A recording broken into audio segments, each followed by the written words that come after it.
نبی پاک علیہ السلام نے فرمایا ہر عالم کے پاس نہ بیٹھنا، اس عالم کے پاس بیٹھنا جو تمہیں 5 چیزوں سے نکال کے 5 چیزوں میں داخل کرتے۔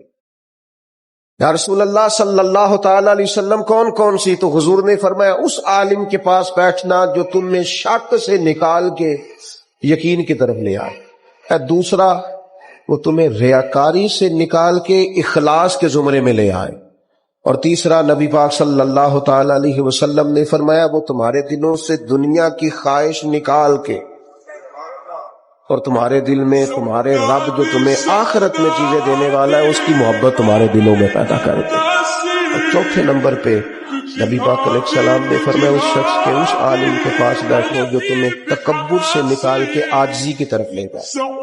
اور پانچواں اللہ کے محبوب علیہ السلام نے فرمایا اس عالم کے پاس بیٹھو جو تمہیں دشمنی سے نکالے اور خیر خواہی کی طرف لے جائے، جس کے پاس بیٹھنے سے عداوتیں نہ بڑھے بلکہ تمہارے دل میں خیر خواہی کا جذبہ۔ یہ 5 چیزیں خود رسول کریم نے بیان فرمائی۔